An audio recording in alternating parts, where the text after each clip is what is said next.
तो कल मैंने आपको मनी बिल और ऑर्डिनरी बिल बताया था। ऑर्डिनरी बिल होता है which can be introduced in either of the house of parliament. Those which can be introduced in either of the house, यानी वो किसी भी लोकसभा या राज्यसभा किसी में भी पास किया गया हो, वो होता है साधारण बिल। मनी बिल जो होता है ओनली इन लोकसभा, वो सिर्फ लोकसभा में इंट्रोड्यूस कराया जाता है। These are related to the finance, जैसा नाम है मनी, तो वो फाइनेंस से रिलेटेड होता है और देश के आर्थिक व्यवस्था से संबंधित वो बिल होता है। Include imposition of the new taxes, जैसे कोई नया कर लगाया जा रहा है, जैसे जीएसटी लगाया गया, तो वो मनी बिल था, तो उसे सिर्फ लोकसभा में पास वो कराया जाता है। उसके बाद या किसी टैक्स को हटाया जा रहा है तो वो भी लोकसभा में कराया जाएगा, या कोई टैक्स बहुत पुराना रहा है तो उसमें कुछ चेंजेस किए गए तो वो भी आपका इसी में रहेगा, मनी बिल में आता है। उसको सिर्फ लोकसभा में ही इंट्रोड्यूस कराते हैं। जबकि जो साधारण बिल होते हैं, जो जिनको साधारण विधेयक कहा जाता है, जनरल सी बात के, तो वो आपके किसी भी हाउस में पास करा लिए जाते हैं, चाहे वो उसके लिए राज्यसभा में बात हो या उसके लिए लोकसभा में बात हो।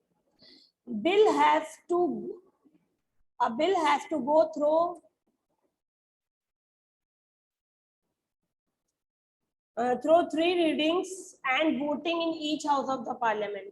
जो बिल होता है उसको 3 बार पढ़ा जाता है, 3 लोगों के द्वारा मतलब पढ़ा जाता है, यानी जो मेन मेंबर होता है हाउस का उसके द्वारा पढ़ा जाता है। देन फिर वोटिंग होती है उसके लिए, और हर उसमें यानी लोकसभा में होती है, जब लोकसभा का सत्र चल रहा होता है तो अगर कोई बिल पास कराया जा रहा है तो पहले उसको जो वहां पर मेन मेंबर होता है वो पढ़ता है, उस पार्टी के सभी लोगों को दिया जाता है, जिस जो गवर्नमेंट होती है सेंट्रल गवर्नमेंट उसके सभी लोगों को दिया जाता है और विपक्ष को भी दिया जाता है। तो 3 बार उसकी रीडिंग होती है जो भी बिल होता है, और उसको दोनों हाउसेस में इसी तरह उसके खिलाफ उसके लिए फिर वोटिंग की जाती है कितने लोग उसके पक्ष में हैं। Once passed from the house where they were introduced, they are sent to the other house। अगर वो राज्यसभा में उसके बारे में बात हो गई तो वो लोकसभा भेजा जाता है, और अगर वो लोकसभा में पास हुआ है तो फिर उसे राज्यसभा में भेजा जाता है। वैसे तो लोकसभा में पहले पास किया जाता है, देन फिर राज्यसभा से पास होता है वो बिल, ठीक है। One passed from the house where they were introduced and they were sent to the other house. The same procedure of 3 reading and the voting is repeated. इसी तरह सेम प्रोसेस होती है दोनों में। उसके बाद and then they are sent to the president. उसके बाद वो राष्ट्रपति के सिग्नेचर के लिए जाता है। जैसे आपका किसान बिल है, जब आप पास हो रहा था तो न्यूज में सुनते तो पता, न्यूज में बराबर बताते रहते आज लोकसभा में किसान बिल के ऊपर बहस हुई, आज किसान बिल के समर्थन में चुनाव हुआ। इसके अलावा आज किसान बिल के लिए आज किसान बिल राज्यसभा में जाएगा, इसको जो कोई लेकर जाता है उसका भी बताते हैं। देन राज्यसभा में उसके खिलाफ उसके लिए बहस हुई, उसको कितने प्रतिशत वोट से पास किया गया, और आगे जिस दिन वो राष्ट्रपति के पास जाता है वो भी आपको न्यूज में बताते हैं जब कोई बिल पास हो रहा होगा। तो फिर वो राष्ट्रपति के अप्रूवल के लिए जाता है। उसके बाद द प्रेसिडेंट मे और may not send it back to the parliament. ये राष्ट्रपति पर निर्भर करता है कि वो उसे या तो भेजते हैं दोबारा पार्लियामेंट में, ठीक है, मे और may not send it back, वो भेज भी सकते हैं वापस पार्लियामेंट में। Suggested amendment twice. अमेंडमेंट मतलब संशोधन के द्वारा, मतलब उसमें कुछ कमी है ऐसा कहकर वो दोबारा उसे पार्लियामेंट में फिर से भेज सकते हैं या नहीं भी भेज सकते हैं। If suggestions are accommodated, then the president has to sign the bill and the third time it is passed। अगर जो सजेशन होते हैं, जो उसमें उनको जो बात लिखी होती है वो लागू करने लायक है प्रेसिडेंट के, कि उसको पसंद है कि हाँ ये चीज सही लिखी गई है इसमें, तो वो उस पर साइन करते हैं तीसरी बार, और फिर वो third time and it pass, और वो बिल फिर पास हो जाता है। अब bill does become a law, उसके बाद वो कानून बन जाता है। यानी कि जो आपका किसान बिल है अभी वो बिल है, अभी उस पर जब से बहस शुरू हुई तभी से विरोध शुरू हो गया। ओके, तो उस पर राज्यसभा तक बहस हो चुकी है, बट अभी जब जनता विरोध कर रही है तो अभी वो लॉ नहीं बना है। इसीलिए अभी बिल को ये लोग मान जाएं तो फिर वो साइन होने के बाद किसानों के ऊपर लागू होगा। लोगों का क्या रोल होता है? Sometime it not a member, MPs नहीं होते हैं कभी कभी। Sometime it not the MPs but the people who seek new law to be made by the parliament। जो MPs होते हैं वो but the people, वो जो लोग होते हैं who seek new law to make, जो पार्लियामेंट के द्वारा जो लॉ बनाते हैं, people raise issues and attract their attention to the parliament। तो लोग जो होते हैं, जो MPs होते हैं, वो क्या करते हैं? इशू क्रिएट करते हैं। इशू जो उनमें कारण उनको दिखते हैं, जैसे आप देख रहे हो बहुत से पार्टी हैं, बहुत से नेता हैं जो किसान बिल के समर्थन में नहीं है, तो वही बात यहाँ पे लिखी है कि वो इशू क्रिएट करते हैं और अट्रैक्ट करते हैं अटेंशन को पार्लियामेंट के डिफरेंट तरीकों से। पार्लियामेंट में अटेंशन क्रिएट करवाते हैं, अपना वो करवाते हैं जिससे कि वो पास ना हो। Democracy is successful only when the delicate balanced of demand from the people and response from the government is maintain. But लोकतंत्र की वजह से, लोकतंत्र की सफलता की वजह से जो डेलिकेट बैलेंस है इस मांग का, लोगों की जो मांग होती है उसका जो बैलेंस है वो, and response from the government, और जो सरकार का रिस्पॉन्स होता है, उन दोनों चीजों को मेंटेन कर दिया जाता है। यानी कि कुल मिलाकर लोग क्या करते हैं, जब बिल पास हो रहा होता है तो उसके लिए वहां पर प्रॉब्लम क्रिएट करते हैं। कैमरा ऑन रखिएगा, बार बार कह रही हूँ कैमरा ऑन रखिए और अपनी बुक पर देखिए मेरे साथ, उसको रीड करते चलिए। आप अपनी बुक पर देखकर जब रीड करेंगे तो आपको ज्यादा अच्छे से वो बात समझ में आएगी। Then India is developing country and is making progress by leaps and bounds and in all fields। Bharat एक विकासशील देश है, अभी विकसित, डेवलपिंग है, यानी कि विकास की राह पर आगे बढ़ रहा है। जो देश हमारे पूरी तरह से डेवलप हो चुके हैं, एक डेवलपिंग में आता है, एक डेवलप्ड में आता है, ठीक है, जिसको विकसित और विकासशील कहते हैं। विकसित देश वो होते हैं जो पूरी तरह से जहां पर पर्सन इनकम ज्यादा होती है, ठीक है, वो डेवलप्ड हो जाते हैं, यानी कि उनको विकसित कहा जाता है। बट जो डेवलपिंग में आते हैं वो विकासशील है, यानी कि वो डेवलप होने के वे पर कंटिन्यू हो रहे हैं, जहां पर पर्सन इनकम ग्रोथ हो रही है, ठीक है। उसमें जो हर क्षेत्र में India is developing country and making progress by leaps and bounds. तो जो तरक्की है, जो उन्नति है, वो लीप्स और बाउंड्स के हर क्षेत्र में, लीप्स यानी कि उतार चढ़ाव होता रहता है हर क्षेत्र में। It pace a development has slowed down, और it pace a development has slowed down because of charge of corruption against various authorities and official. तो जो उतार चढ़ाव, वो कैसे उतार चढ़ाव है कि करप्शन, हर क्षेत्र में करप्शन होता रहता है, जिस वजह से कभी कभी जो डेवलपमेंट है वो डाउन हो जाता है। वो जो करप्शन है वो किसके द्वारा किया जाता है? हायर अथॉरिटीज के द्वारा या ऑफिशियल्स के द्वारा किया जाता है। तो जो अब आगे आपको बताया जा रहा है नीचे केस स्टडी में, उसमें जन लोकपाल बिल के बारे में बता रहे हैं, जो करप्शन के खिलाफ किया गया था। और ये पहला मूवमेंट था जिसमें लोगों ने डिमांड की थी, लोगों ने डिमांड की थी किसके लिए? कि करप्शन फ्री हो इंडिया। एक ऐसा मूवमेंट चलाया गया था भारत के स्वतंत्र होने के बाद। Okay, thousands of people from across the country join anti-graft, यहाँ पर ग्राफ्ट लिखा हुआ, anti graft movement to end corruption. बाकी लोगों ने जो कैमरे बंद कर रखे, अच्छी बात है। कल मैंने लोकपाल बिल पढ़ने के लिए कहा था, मैंने आपको कहा था कि एक बार मेरे को बताइएगा लोकपाल बिल क्या था। किसने किसने पढ़ा लोकपाल बिल क्या था?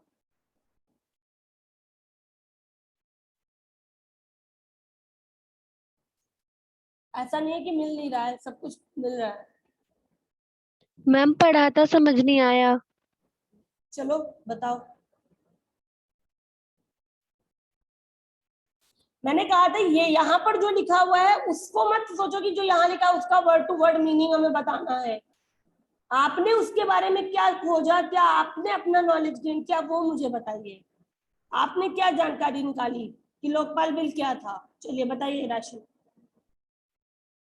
बाकी लोग प्लीज मैम कैमरा ऑन कर लीजिए। मैम मुझे समझ नहीं आया था।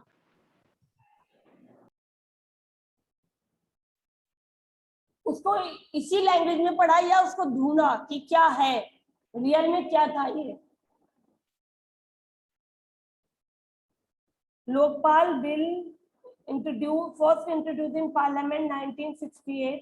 पहली बात तो लोकपाल बिल की जरूरत क्या थी ये जान लीजिए। लोकपाल बिल जो था वो भ्रष्टाचार के खिलाफ एक लड़ाई थी जो भारत में, क्योंकि ऐसा था कि भारत में कोई भी जांच एजेंसी जो आपकी है, जैसे आपका सीबीआई है या जो भी है, वो सरकार से ऊपर नहीं है। सीबीआई आपकी होम मिनिस्ट्री के अंतर्गत आती है, या आपका इनकम टैक्स है ये भी वित्त मंत्रालय के अंतर्गत यानी फाइनेंस मिनिस्ट्री के अंतर्गत आता है।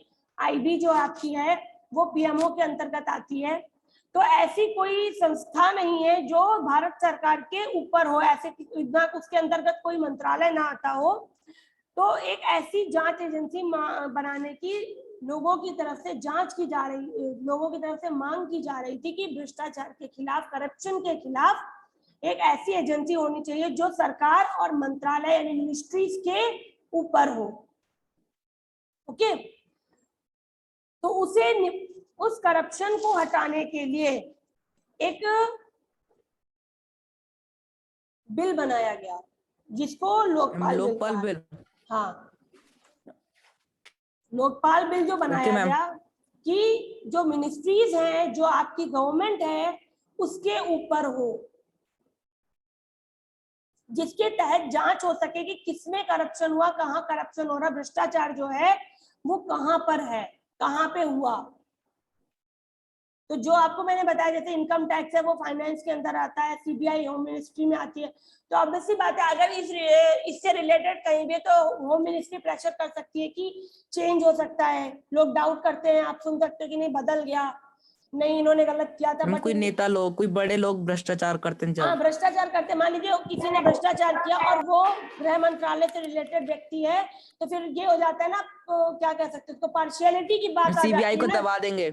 हाँ सीबीआई इस बात को दबा देगी क्योंकि होम मिनिस्ट्री के अंतर्गत आती है और जांच बदल जाएगी। ठीक है, अभी जैसे कौन सा केस चल रहा था, जस्ट जैसे अभी आपने सुना होगा हाथरस वाला चला था, हाथरस वाले में भी हो रहा था, और ये सुशांत सिंह वाले केस में भी ये बात आ रही थी कि सीबीआई की जांच बदल दी गई। तो वो क्यों? क्योंकि वो एक केस पर चल रहा था, बट भ्रष्टाचार के बात पर लोग उस बात को दबाएंगे कि ये होम मिनिस्ट्री ने सीबीआई के थ्रू जांच बदलवा दी है। ठीक है, तो इसलिए जो करप्शन से रिलेटेड चार्ज होंगे उनके लिए आपका लोकपाल बिल 1968 में बनाया गया था। मैम उससे कोई नहीं बदल सकता। हाँ, अगर जो लोकपाल बिल के अंतर्गत जांच आएगी करप्शन की, अगर आप उसमें दोषी पाए जाते हैं तो सजा आपको मिलेगी। ओके, जो सरकार और किसी भी मिनिस्ट्री से ऊपर है लोकपाल बिल, वो सिर्फ करप्शन की उसके लिए है, करप्शन से निपटने के लिए, और किसी प्रॉब्लम के लिए नहीं है, सिर्फ करप्शन के लिए है। वो लोकपाल बिल जो है, वो जो वर्ड आया है लोकपाल, वो लेट मिनिस्टर कांग्रेस के थे लक्ष्मण सिंघवी ने दिया था 1963 में। सबसे पहले लोकपाल वर्ड जो था वो 1963 में लेट कांग्रेस मिनिस्टर थे लक्ष्मण सिंघवी, उन्होंने दिया था। और ये जो वर्ड था ये पहले से इंटरनेशनल लेवल पे अवेलेबल था, जिसको लोग ओम्समैन के नाम से जानते थे। और इस कॉन्सेप्ट की शुरुआत जो लोकपाल वर्ड है इसकी शुरुआत स्वीडन में हुई थी सबसे पहले, और स्वीडन ने सबसे पहले इस भ्रष्टाचार से निपटने के लिए ये बनाया था लोकपाल। जो उनकी जनसंख्या थी, जो वहां के लोग थे, वहां की पॉपुलेशन को करप्शन से निपटाने के लिए बनाया गया था, जिससे कि लोग इसके लिए ऑब्वियसली बात है, आप करप्शन, अगर आपके साथ भ्रष्टाचार हुआ है तो आप जा नहीं सकते हो न्यायपालिका के पास, यानी कि जुडिशरी के पास नहीं जा सकते हो। तो उन्होंने एक अलग से प्रोसेस शुरू किया कि एक लोकपाल बिल होना चाहिए जिसके अंतर्गत आपका एक सुधार किया जाए और इसको करप्शन को धीरे धीरे खत्म किया जाए, हर जगह काम करवाने के लिए लोगों को देना ना पड़े। मेज के ऊपर और मेज के नीचे जो कॉन्सेप्ट आप सुनते हैं समाज में, वो ना हो। और इंडिया में 1966 में मोरारजी देसाई नाम के एक मिनिस्टर थे, उन्होंने इसको सबसे पहले शुरू किया था। यस, क्या हुआ? Good morning ma'am. Good morning. ठीक है, तो उन्होंने कहा था कि अगर हमें देश को भ्रष्टाचार के खिलाफ, हमारे देश को आवाज उठानी है, तो हमें जनता को राहत देनी है, तो हमें भारत में लोकपाल बिल लाना होगा जिसमें एक ऐसा काम किया जाए कि भ्रष्टाचार पूरी तरह से खत्म हो। और अभी तक 1968 में इसको जब पेश किया गया है और 2011 तक 8 बार ये बिल पास किया जा 8 बार इस बिल को पास करे जाने की बात हो रही है। अभी तक मतलब ये पूरी तरीके से पास नहीं हो पाया है। देखिए आपके पास भी यहाँ पे लिखा हुआ है the Lokpal bill was finally pass, और उसके बाद 2013 में ये पास हुआ और 2011 में प्रणब मुखर्जी की अध्यक्षता में ये पास हुआ था।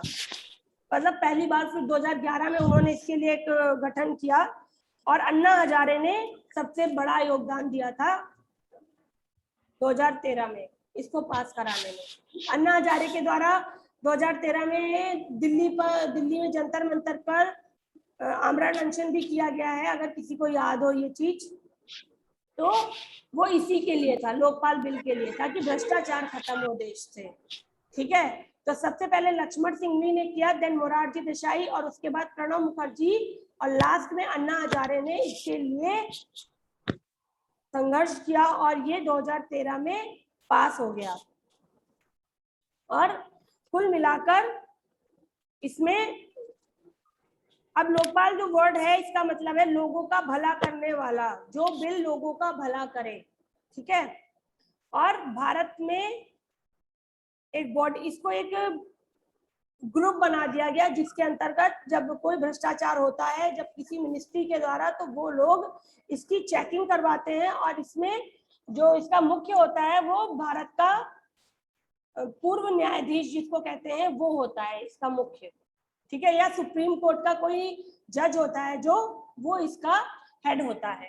ठीक, अब आपके आते हैं कंट्रोवर्शियल लॉज। लोकपाल बिल आपका इंपॉर्टेंट है। What is the role of the leader in this movement? तो आपका इसमें पूछा जा रहा है लीडर का रोल क्या हुआ।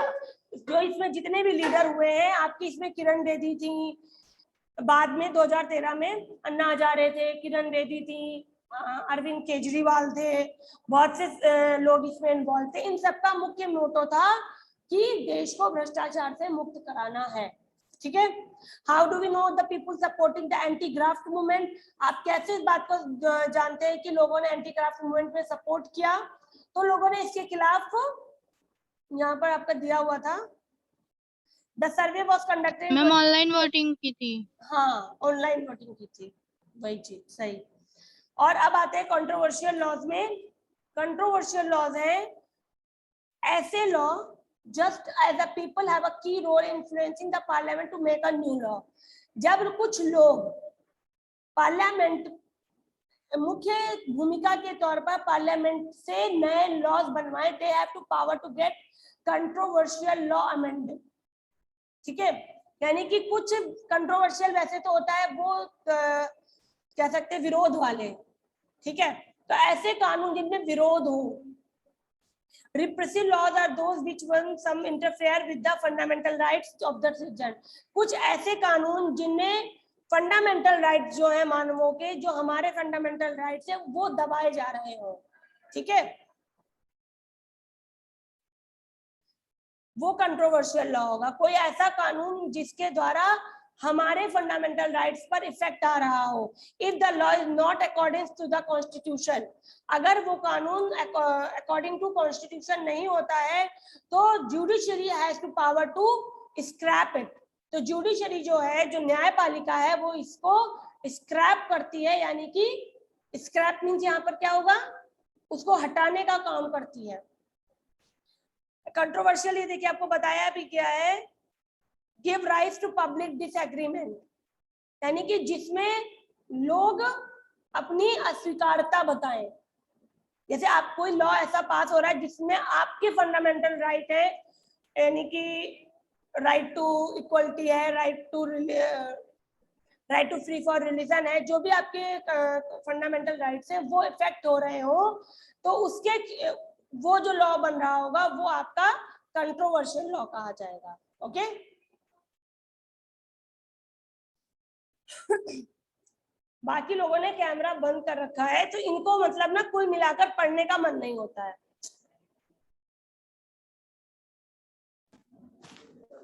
सूरज, सूरज, आपका लोकपाल बिल कब पास हुआ था? पहले सबसे पहले इस बात टॉपिक पर बात कब चली थी ये बता दो। अभी मैंने इतना सारा इसके बारे में डिटेल बताया, कुछ तो बता दो।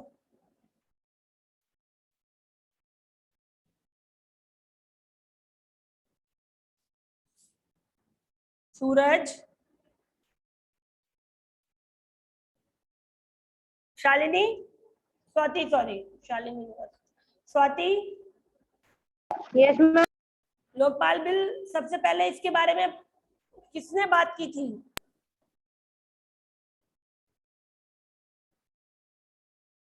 अच्छा, मैंने कई सारे नाम बताए, मैंने बताया भी सबसे पहले टॉपिक के बारे में किसने बात की थी, किसको ध्यान है? सिर्फ कहानी सुन रहे थे बैठे? नाम में याद है मैम प्रणब मुखर्जी। लो, सबसे लास्ट मोमेंट पे थे वो। हम लक्ष्मण सिंधु। मैम मोरारजी देसाई। नहीं, लक्ष्मण सिंह भी। किसने बताया लक्ष्मण सिंह भी? मैम हमने हमने का हम नाम, कांग्रेस के नेता थे, हाँ कांग्रेस के नेता थे। किसने हम बताया? उन्हीं ने नाम रखा था, हम उन्हीं ने नाम रखा था। हाँ, लक्ष्मण सिंघवी ने सबसे पहले 1963 में लोकपाल वर्ड को इंट्रोड्यूस कराया था। देन मोरारजी देसाई ने 1966 में इसको वो किया, तब 68 इंट्रोड्यूस किया था। सपोर्ट करा था, सपोर्ट किया था मोरारजी देसाई ने कि ऐसा बिल होना चाहिए।